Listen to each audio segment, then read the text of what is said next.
intelligence, and procurement of vehicles for the PKTT.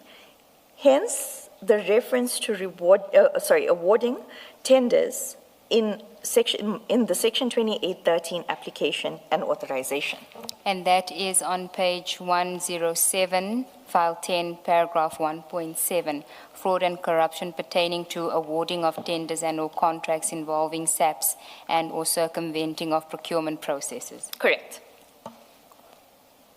Okay, next subtopic, Mr. Perumal's attempt to scapegoat me regarding the Section 27 affidavit. Paragraph 42. On the 9th of October 2025, I was contacted by Ms. Innocent Sukakane, personal assistant to Advocate Johnson. She informed me that she was told that Mr. Perumal had called me that same day regarding the whereabouts of the original Section 27 referral affidavit. She said that I had told Mr. Perumal that I was tasked with the safekeeping of the Section 27 referral affidavit and that I could not chase the Section 27 referral affidavit. Paragraph 43. If I recall correctly, in September 2025 or early October 2025, the accused persons in the Mukwele matter had made numerous requests for the Section 27 referral. I want to say that Advocate Johnson and Mr. Perumal were struggling to find the Section 27 referral affidavit and perhaps thought I had the affidavit. But I cannot say, there's a word missing. I want to genuinely say.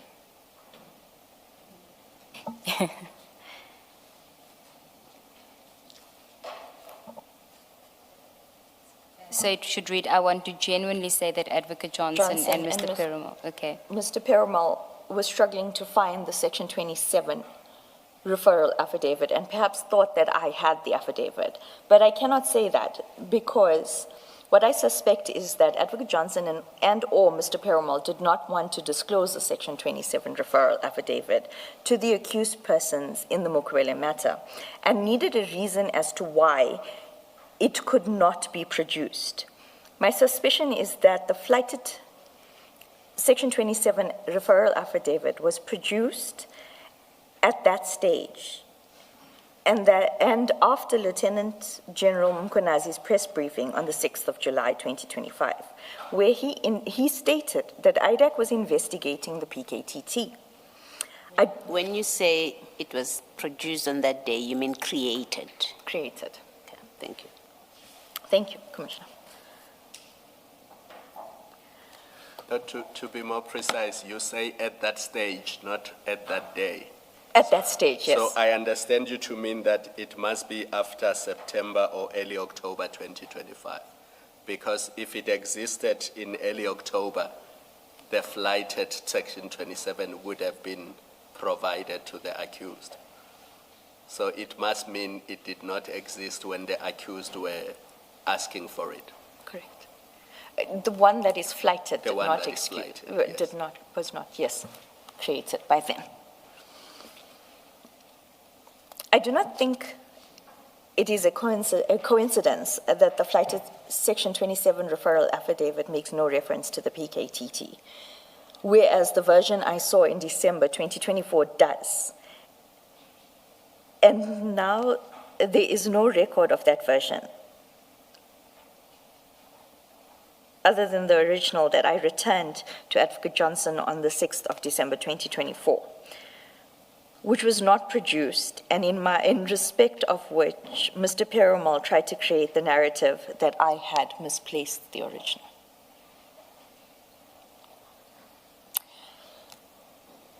I was concerned that I was being blamed for something I had no knowledge of.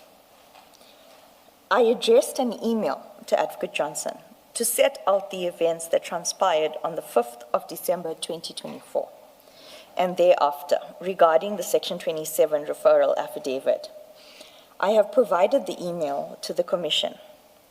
My reference to 5 of December 2025 in the email is to be corrected, and it should be 5th December 2024. I'm dyslexic, I apologize. We can go to that letter now, the email that you sent, and that is in file 10 on page 402.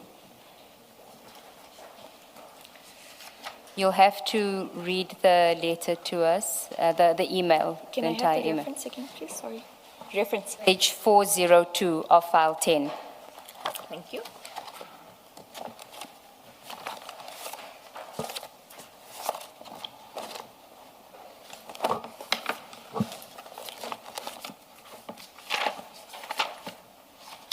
Let me know when you're there.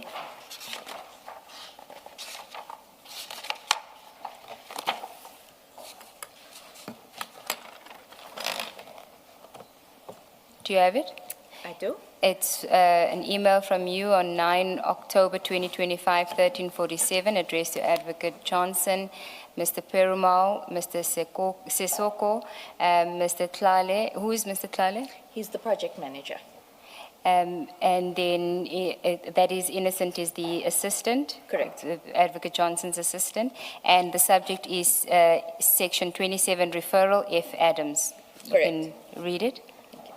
Good day, Advocate Johnson. I was contacted by INO in respect of, 1, that I was contacted by Mr. Perumal today regarding the above referral, and that I indicated you told me to keep it safe, and that I cannot trace it. Mr. Perumal did not contact me today. Mr. Shlale contacted me this morning, and I explained to him as follows, 1.1.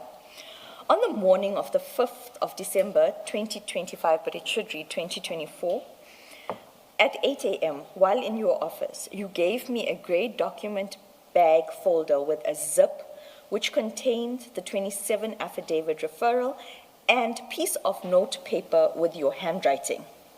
I asked to attend to the necessary after court from home, which I did, and emailed you that evening. 1.2. Sorry, can you just raise your voice and... Sorry. Okay. 1.2? When I was return it to your office the next day, and no copies of the documents were to be made.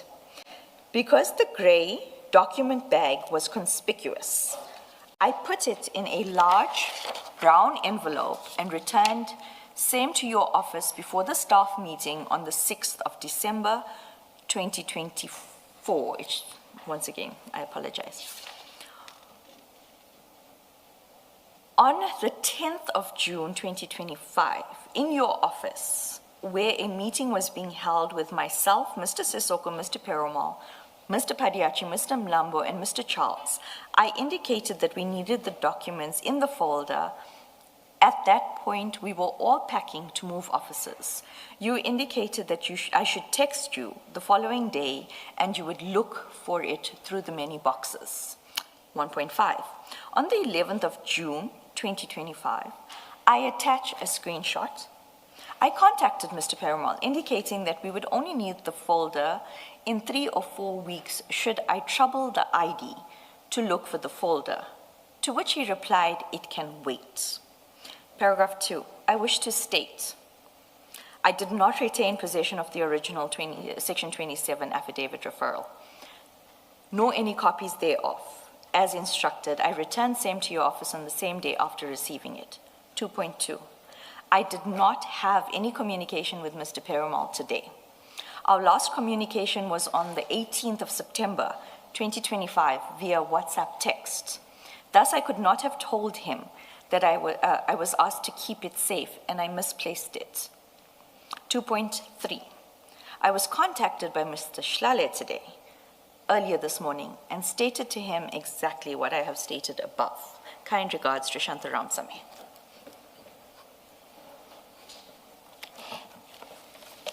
Okay, can we then go back to your statement?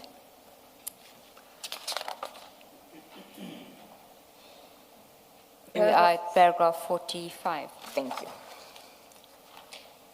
Later the same day, at 3:04 p.m., Advocate Johnson responded to my email via WhatsApp, sorry. In the message, she accepted that she may have been mistaken about the Section 27 referral affidavit. She said she would look in her office the following day. If she disagreed with the contents of my email, she would have surely responded either directly to the email or via WhatsApp. Can I just interrupt you here? If what you are saying is correct, and it goes back to the point Chair made earlier, from January when the investigation started and the summonses were being issued, January 2025, until the arrest in June, all the way until September, October 2025, nobody at IDEC knew where the original Section 27 affidavit was. If Commissioner... So how did they conduct the investigation leading to people being arrested and charged if nobody knew, if they last saw it, according to the inquiries that are being made to you, if they last saw it when they handed it to you and you handed it back? That's a very good question. How did they do it? Because if the commissioners have to marry what has transpired with the arrests versus what is contained in that 27, there's great discrepancies. It's devastating. And in part two of, within this statement and in part two, I will demonstrate how the commission has been hoodwinked. Or lied to. I'm not saying we have concluded that we've been lied to, but I'm just saying perhaps the lied to is an appropriate, stronger word in the context. I'm trying to be polite. Thank you. May I ask you to read the last sentence of paragraph 5? You did not read the have, if I'm not mistaken. And Paragraph 5 in the... 45, the last sentence starting if she. Thank you. If she disagreed with the contents of my email, she would surely have responded either directly to the email or via WhatsApp.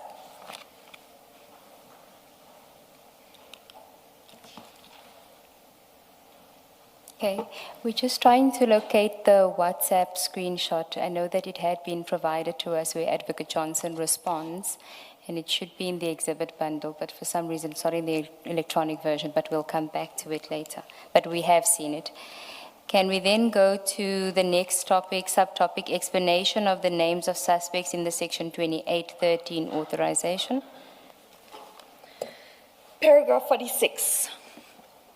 Another issue that warrants special mention is the issue raised by the Commission about the lack of substantiation of the names of the suspects listed in the Section 2813 authorization, as indicated when Advocate Johnson instructed me to prepare the application for the Section 2813 authorization. She gave me a list of suspects' names on the pink, purple notepad page. This has consistently been my version. Paragraph 47. On the 22nd of July, 2026. It's the 22nd, yes, so there's a correction, yes. The statement says 21, but it was 22. The Commission asked Advocate Johnson to explain the source relied upon for the names that appeared in the suspects on the Section 2813 authorization. As stated earlier, I got the names from Advocate Johnson, together with the Section 27 referral affidavit. Advocate Johnson undertook to make inquiries at approximately 3:10. While I was consulting with the Commission's evidence leader, Advocate Johnson called me, and the call was recorded. The Commission is in possession of the recording because Advocate Johnson had already scapegoated me in her testimony before the Commission, and I felt I needed to record our conversation. In the recording, I explained how the names ended up in the Section 2813 authorization based on the names she gave me. At the stage of the recording, At the start of the recording, Advocate Johnson made a startling remark that we gotta figure out how you don't go. In other words, find a way for me not to testify before the Commission. I have no objection to the recording being played. Chair, Commissioners, at this stage, we want to play that recording for you. It is approximately 12 minutes. We have tried to only deal with what we consider to be important, but actually all of it is important. And there may be a point that we do cut it where it has nothing to do with the subject matter. It deals with three aspects. Number one, what the witness had just indicated now, a comment that they must find a way not for her to testify before the Commission. The second, her being the witness before you now. The second issue is a debate or an exchange about the names, how the names came about in the 2813. And then there is some criticism that Advocate Johnson makes towards the Commission and the process that the Commission is following, which we don't think is relevant, but it may be that we have to play the entire recording so that it's not suggested that we are withholding anything insofar as the recording is concerned, Chair. But and I believe that all three of us have very thick skins. I believe so too, Chair. Thank you. So if you just indulge us, we'll be listening to it for the next 10 to 12 minutes. Sorry, Advocate Ramsamy, if you can switch off your microphone. Hi, Advocate Johnson. Hello. How are you? Fine, and you? Well, they put me through the paces for the Section 2813 On diversion? Commando matter. Yeah. Okay. I haven't been watching. I've been so busy. Yeah. Don't worry. I think they're going to call you. Oh, God. I'll come and tell you why. Mm. You'll have to figure out how you don't go. Okay. So they said to me, I must tell them step by step. I said, I get the 2813. Usually we give it to a team. Santosh is the deputy, but I give it to Drew. Yeah. You use it to compile a Section 2813. Mm. Now, they're saying when they look at the 2813, Yeah. must just check, the annexure that has all the names of the people, Annexure 8, it has all the suspects. Now, Yeah. when you look at the 2813, Mm-hmm. you could only really make out Kumalo, maybe Madondo and Lushaba. Yeah. Where did you get all the other names from? That page that you gave me, the names were on that page that you gave me, the one in the folder, the one in the handwriting, on the pink purple page. Where would we have got those names from? I don't know, you gave it to me on the morning just before I rushed to court. You gave me the 27 referral and the names on the handwritten page.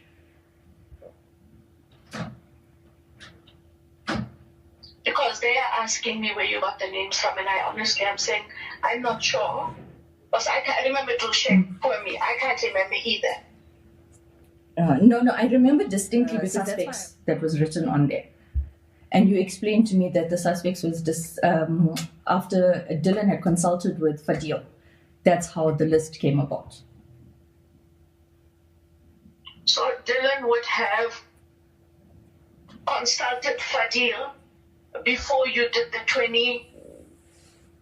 Before I did the 28, yeah, before I even received the 27, the list was compiled on that page with the handwriting, and you had indicated that Fadil and Dylan had consulted, and that's where it came from. I'm going to have to speak to Dylan. He can't remember half the things. But it's on my email. Because I say I've now abused my power by authorizing other people's names that are there. I don't know what to say, Mama, because I specifically remember, and it's also on my email, because after you phoned me last night, I went and found that email where I explained what I received from you and what I returned to you. And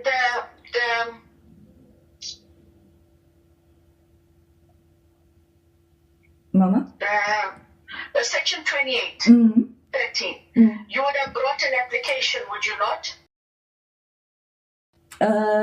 You asked me to email it to you. Remember, I was in court with Speaker Matter, and then you asked me to email it to you that evening so that you can sign it the next morning. Yeah, but what I'm saying is, so I signed the authorization. Yeah, the 2813 authorization. Yes, but did you put an application together for the authorization? How did what I'm trying to get at is, remember, for us to authorize Drew, usually we just put a thingy with the short summary of facts. Yeah, but you told me not to do the mandate memo. It was just I'm just opening my laptop for you now. 1 second.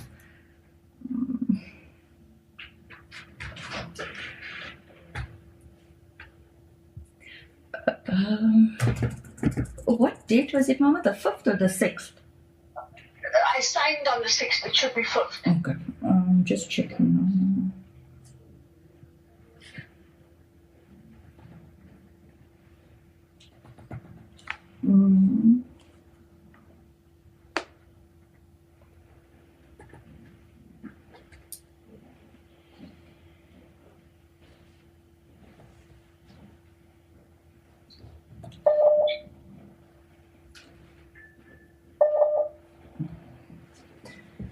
Why can't I find that email?